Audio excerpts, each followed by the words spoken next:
네, 반갑습니다. 오늘 제가 여러분과 함께 나눌 말씀의 제목은 한반도를 향한 하나님의 신실하심입니다. 한반도를 향한 하나님의 신실하심.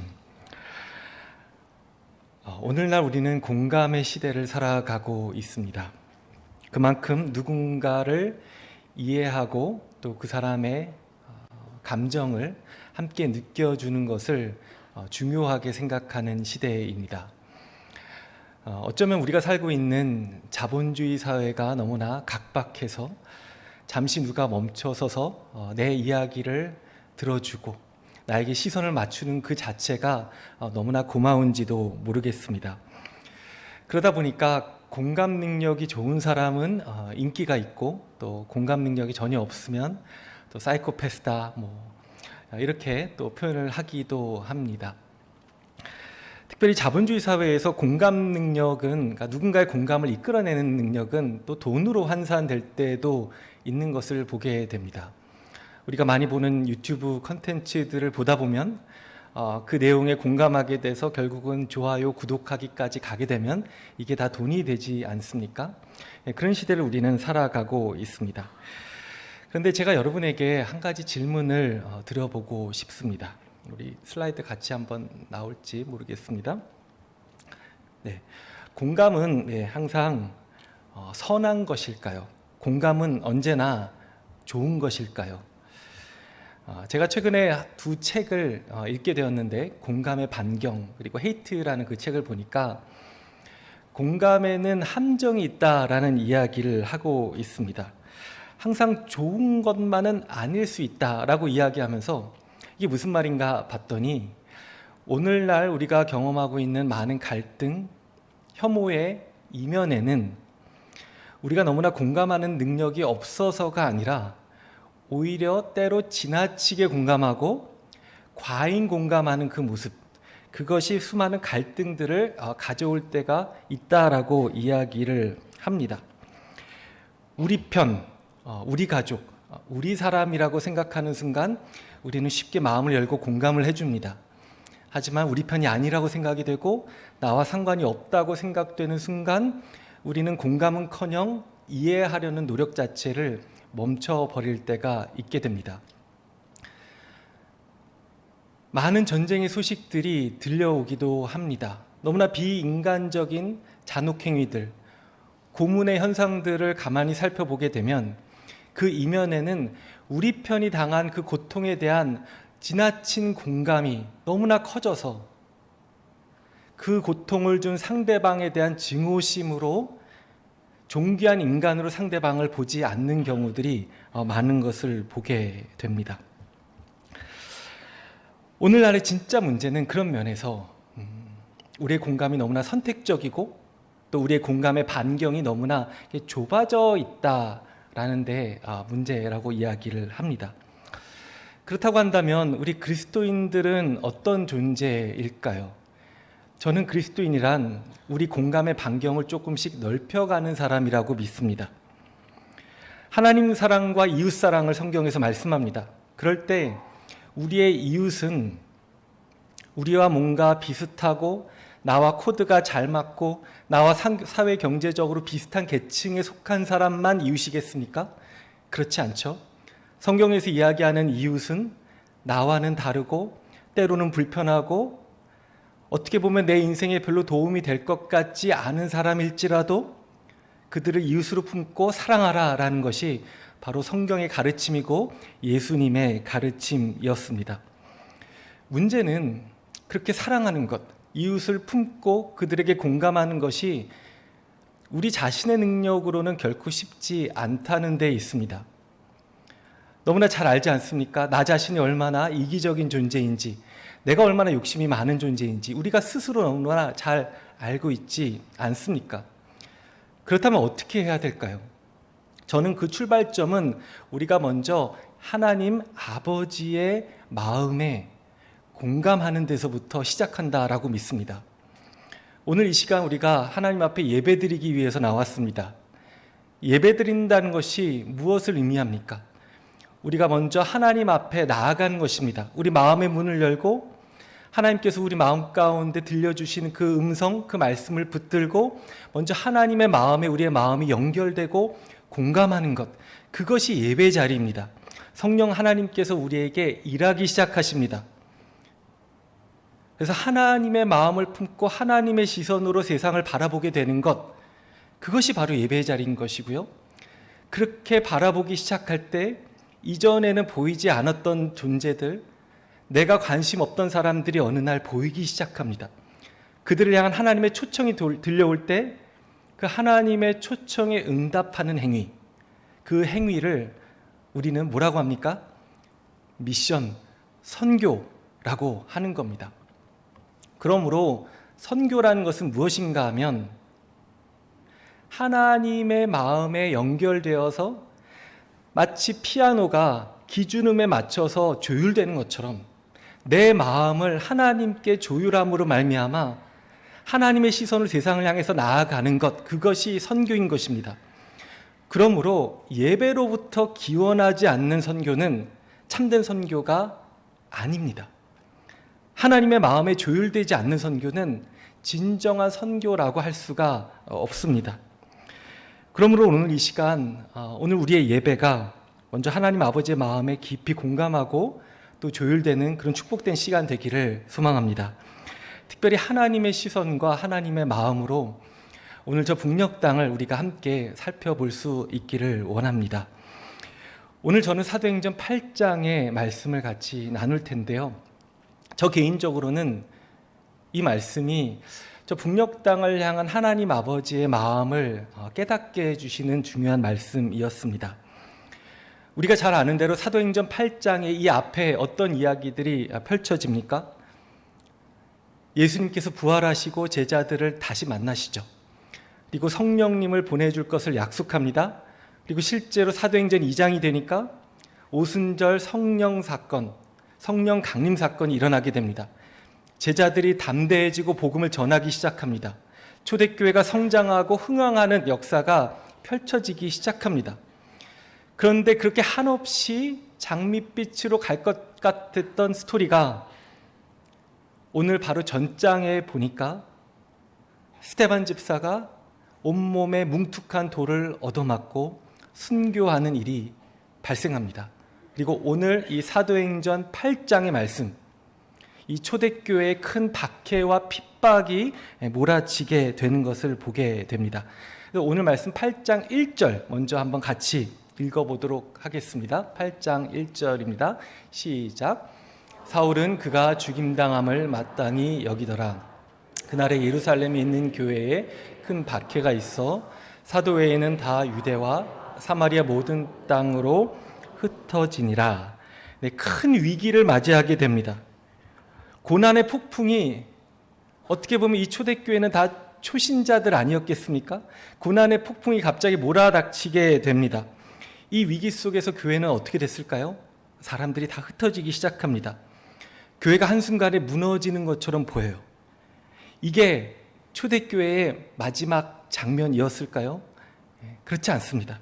놀랍게도 이 핍박과 박해를 뚫고 예수님의 부활 복음이 더욱더 힘있게 확산되고 전해지는 모습이 등장하게 됩니다. 우리 4절 함께 읽겠습니다. 4절 말씀입니다.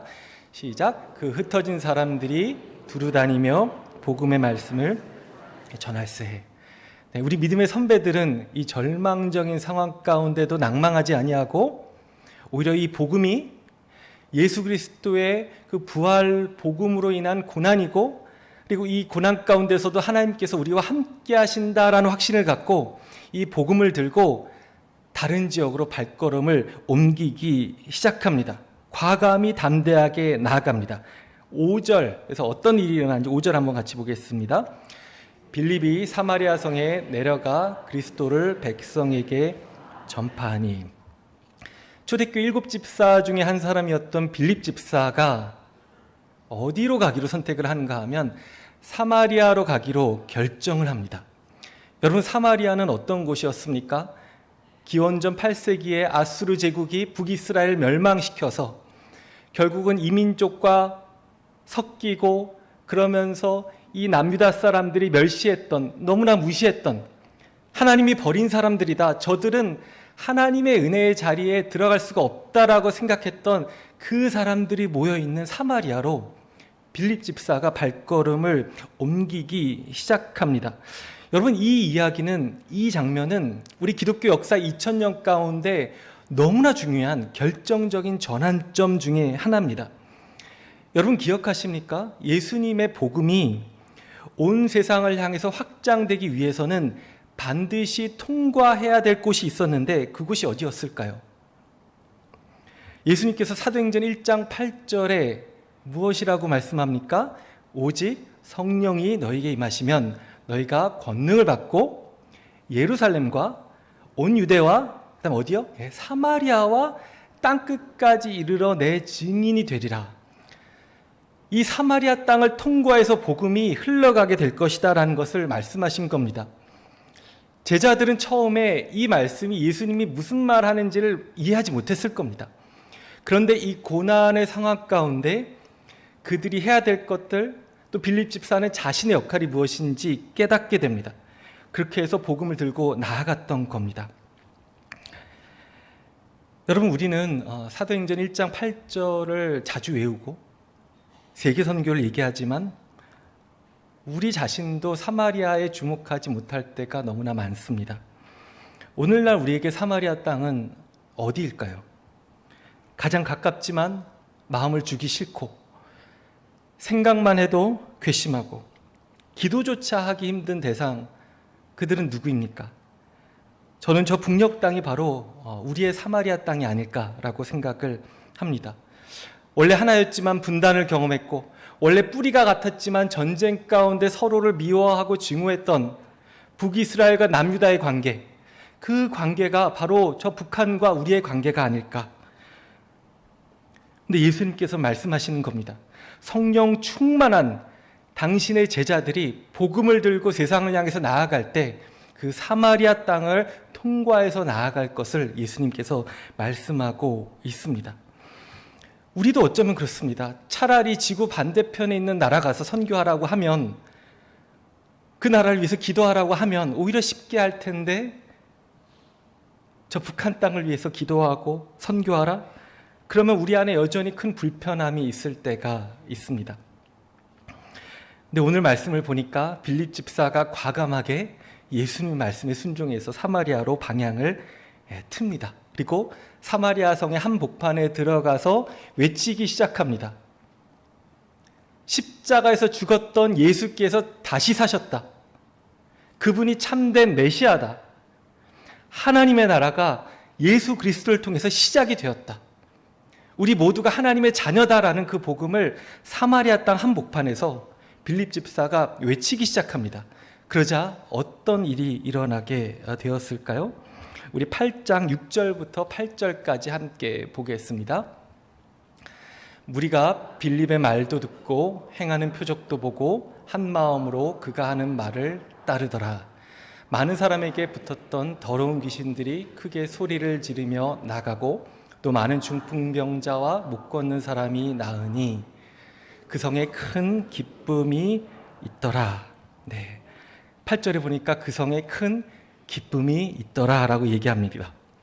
복음이 들어가니까 예수를 믿는 사람들이 생겨나기 시작하고, 귀신 들린 사람, 귀신들이 쫓겨나기 시작하고, 질병 걸렸던 사람들이 치유되는 성령의 놀라운 권능의 역사가 시작이 되는 것을 보게 됩니다.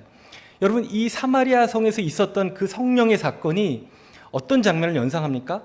바로 사도행전 2장에서 예루살렘에서 있었던 그 성령 강림 사건이 동일하게 저 땅에서도 이뤄지기 시작했던 겁니다. 이것이 무엇을 의미할까요? 이 빌립 집사의 그 발걸음 가운데 우리 하나님께서 함께 동행하셨을 뿐만 아니라 그것을 기뻐하셨고 그것을 승인하셨다라는 것을 의미하고 있습니다. 그렇다고 한다면 우리의 사마리아 땅인 저 북한은 어떨까요? 하나님의 가장 아픈 마음이 있는 곳이 저 북한 땅입니다.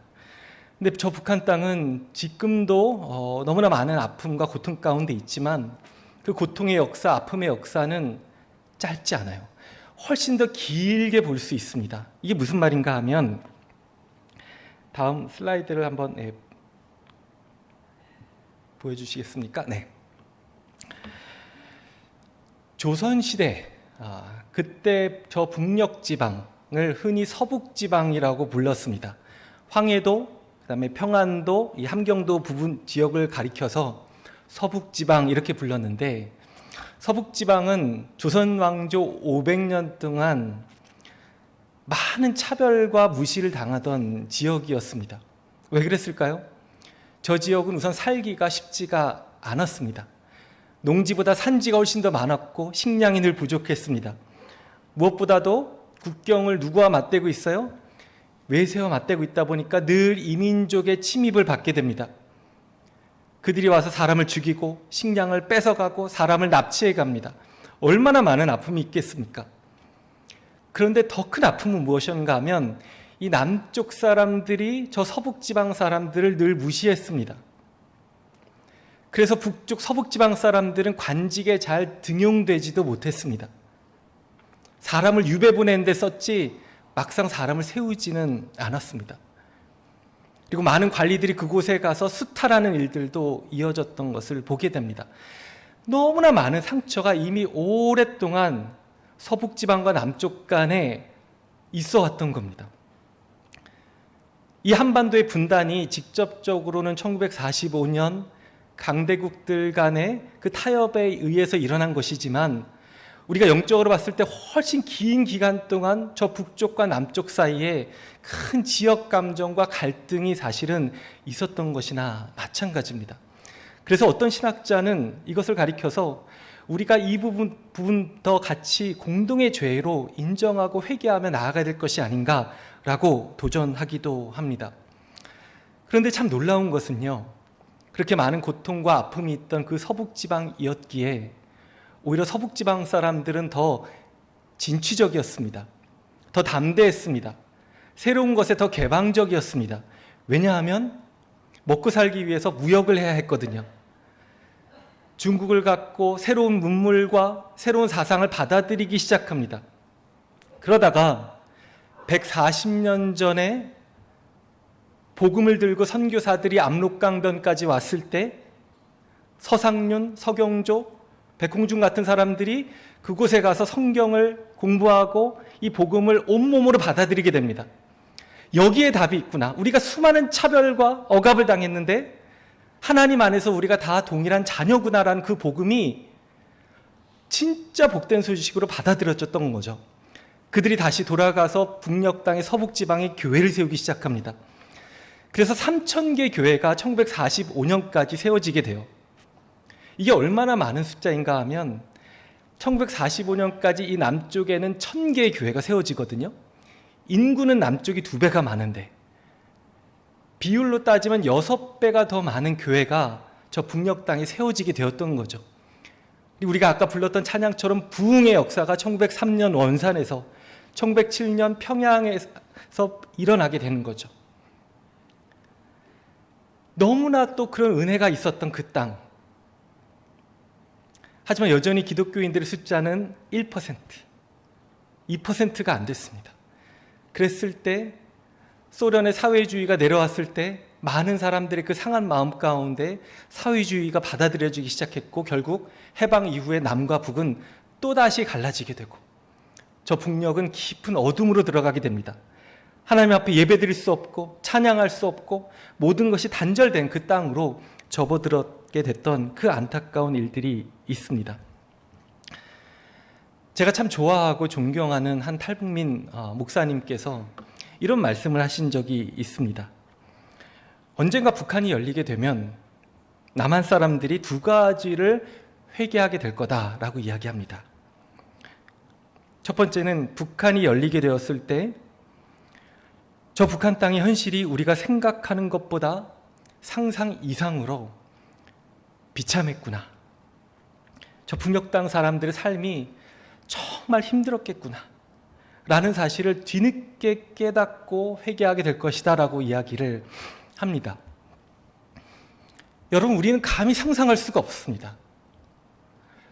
1994년에 김일성이 죽고 95년도부터 북한에 큰 기근이 있게 됩니다. 홍수가 있고 가뭄이 있고 3년 동안 북한 전역이 쑥대밭이 되거든요.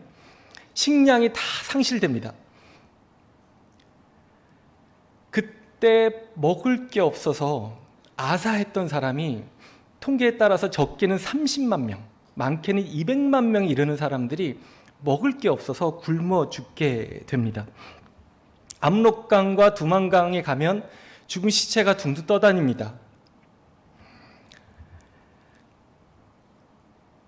그 당시에 두만강 건너편에서 중국 쪽에서 북한 마을을 보게 되면요, 어떤 얘기를 하게 되냐면 분명히 아직 북한 주민들이 저기 살고 있는 것 같은데 아무런 인기척이 느껴지지 않는 거예요. 굴뚝에 요리하면 뭐 연기가 올라가야 되는데 그게 없는 거예요. 굶주린 사람들이 움직일 기력이 없어서 다 늘어져 있는 상황. 그것을 기괴한 고요함이라고 표현합니다.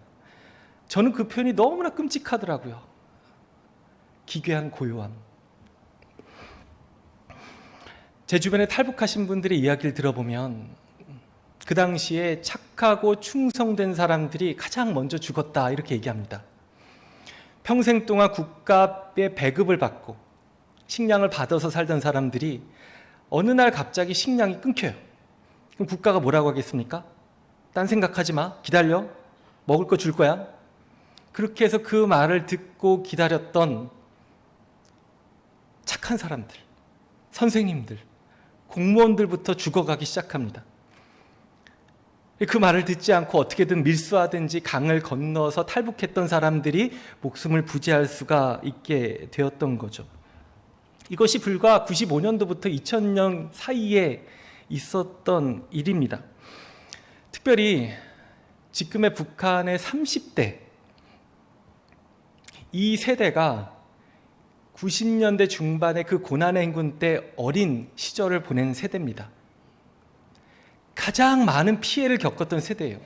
영양실조 걸리고 가정 해체당하고 엄마가 아이들이 우니까 보채니까 식량을 구하기 위해서, 약을 구하기 위해서 약속하고 떠납니다. 엄마가 일주일 후에 올게, 중국 가서 식량 구해올게, 그렇게 떠나갑니다. 아이들이 기다려요. 한 주, 두 주, 한 달, 6개월. 근데 엄마가 돌아오지 않아요. 수십만 명의 북한 여성들이 중국에 건너갔다가 인신매매 당해서 중국 전역으로 팔려갑니다. 그럼 그 아이들은 어떻게 크겠습니까? 엄마 없이 고아가 되어서 구걸하면서 꽃제비로 자라나게 되는 겁니다. 그 세대가 지금 30대가 됐고요. 지금의 북한 어린이들, 또 여기 탈북해서 살고 있는 그 북한 어린이들이 그 세대의 자녀들이에요, 사실. 그러니까 그 세대가 받았던 상처가 너무나 깊고요. 또 지금의 그 자녀들도 비슷한 상처를 동일하게 각 가정 안에서 안고 살아가는 것을 보게 됩니다.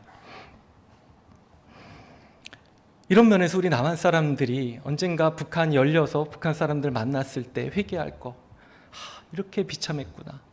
하지만 우리가 너무나 몰랐구나. 두 번째, 북한의 현실을 마주하게 될 때 회개하게 될 것이 무엇일까? 저 북한에 비하면 우리 남쪽에 하나님께서 놀랍도록 큰 복을 주셨는데 우리는 그 복을 너무 가볍게 생각했구나 라는 점을 회개하게 될 거다라고 이야기합니다. 저는 이 말씀을 들으면서도 너무나 부끄러웠습니다. 오늘 우리가 누리는 것, 우리가 이렇게 예배하는 것, 찬양하는 것, 하루하루 일상을 영위할 수 있는 것, 따뜻한 돼지국밥 하나를 먹을 수 있는 그것을, 그 기쁨과 감사를 우리는 너무나 자주 잊으면서 살아가고는 합니다. 여러분, 우리는 잊고 살아가요, 실제로. 근데 우리 하나님께서는 어떠실까요? 우리 하나님도 저 북녘 땅을 잊고 계실까요?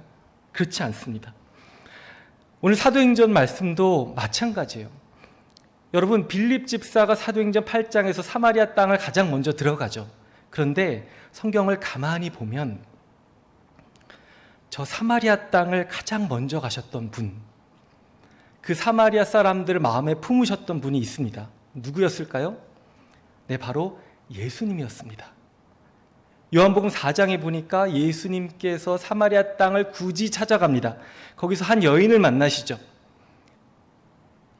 영원한 생수에 대해서 이야기하면서 중요한 것은 남쪽이냐 북쪽이냐가 아니다. 그리심산이냐 시온산이 아니다. 영과 진리로 예배한 자를 하나님은 찾으신다. 그 이야기를 해주시거든요. 그래서 복음이 거기서 흘러가게 만드십니다. 누가복음 10장에 보니까 강도 만난 자를 도와줬던 사람이 사마리아 사람이에요. 누가복음 17장에 보니까 10명의 나병 환자 중에 치유받고 다시 돌아온 사람이 사마리아 사람이었습니다. 예수님께서는 의도적으로 사마리아를 향한 편견과 그들의 증오를 풀어가시려고 했고 그 땅을 품고 계셨던 것을 우리가 보고 있습니다. 우리 하나님께서는요, 저 북녘 땅을 향해서도 동일한 마음을 갖고 계십니다. 하나님은 단 한순간도 저 북녘 땅을 잊으신 적이 없습니다. 잠시 제 개인적인 이야기를 나누고 싶은데 13년 전에 2012년 어느 날 제가 이제 인터넷으로 보다가 한 기사의 제목이 제 눈길을 끌었습니다. 한번 띄워주시면요. 네, 이런 제목이었습니다. 북한 기독교인들로부터 뺏은 성경책 거액에 팔아. 그래서 제가 그 내용을 가만히 살펴보니까 북한의 보위부원들이 북한의 지하교회 성도들이 보던 성경책과 기독교 관련 서적들을 발견하고 압수해서 외화벌이 목적으로 중국에다 내다 팔고 있다라는 그런 기사였습니다. 그러면서 그 기사를 더 보게 되니까 책 2권의 사진이 있더라고요. 왼쪽의 책이 성경일람이라는 책인데 제가 확대해서 옆에 써놨는데 이 책은 1934년에 김건호 목사님이 쓰신 책이었습니다. 제가 이 책의 제목을 보고 깜짝 놀랐습니다. 왜냐하면 김건호 목사님은 목사님이셨던 제 증조 할아버지시기 때문에 그렇습니다. 제 증조 할아버지께서는 일찍이 평양신학교를 나오시고 평양에 있는 장로교 총회교육부에서 사역하셨습니다. 그러면서 성경을 가르치는 그 성경 공부 서적들을 쓰셨던 거예요. 근데 이 책들이 북한에 계속 남아서 북한의 지하교회 성도들이 예배드리고 하나님을 알아가는데 성경을 읽어가는데 쓰여졌던 겁니다. 제가 몇 년 전에 그래서 이 책의 34년 판은 못 찾았고 56년 판을 고서적 책방에서 찾게 되었습니다. 그 선을 펼쳐보니까 이렇게 써 있었습니다. 성경은 모든 믿는 자의 유일의 영적 양식이올시다. 그런 고로 우리 신자는 날마다 가정에서 읽고 주일마다 교회당에 나가서 배웁니다. 그 밖에 기회를 얻는 대로 사경회나 성경학원에 출석하여 성경을 연구하며 다른 여러 가지 방법으로 성경을 상고하는 것이 신자의 한 큰 의무일시다.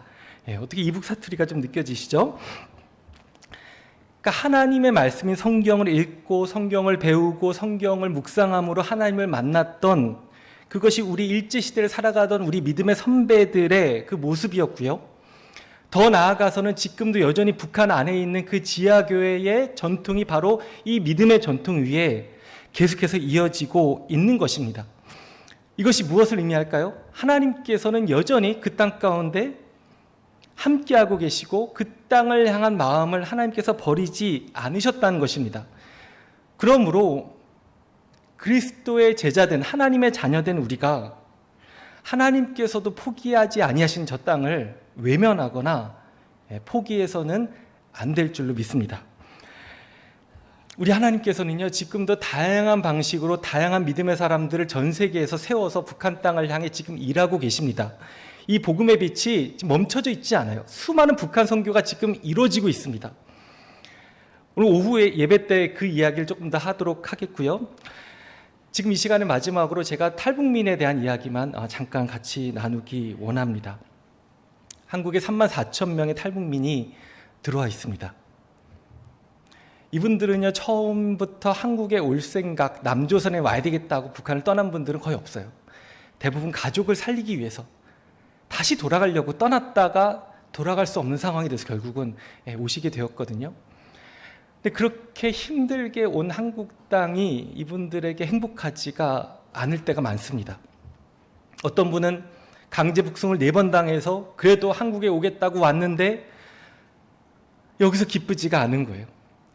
어떤 여성분은 아이가 3명인데 한 명은 북한에서 낳은 아이, 한 명은 중국에 팔려가서 낳은 아이, 한 명은 남한에 와서 또다시 결혼해서 낳은 아이. 근데 이 남한 남편마저 떠나고 없습니다. 이들의 이 가슴에 있는 그 상처와 아픔을 누가 위로해줘야 될까요? 누가 그들의 눈물을 닦아줘야 될까요? 우리 믿음의 사람들이 그 일을 감당해야 되지 않을까요? 우리가 그들을 품어야 되지 않을까요? 우리 교회 공동체 가운데 함께 해야 되지 않겠습니까? 근데 우리 한국 교회가 많이 실수한 게 뭐냐면 탈북민들을 쉽게 생각해요. 내려다봐요. 불쌍하게 여기면서 옛다 이거 만족해라. 북한 분들 자존심 엄청 셉니다. 이분들 다 느껴요.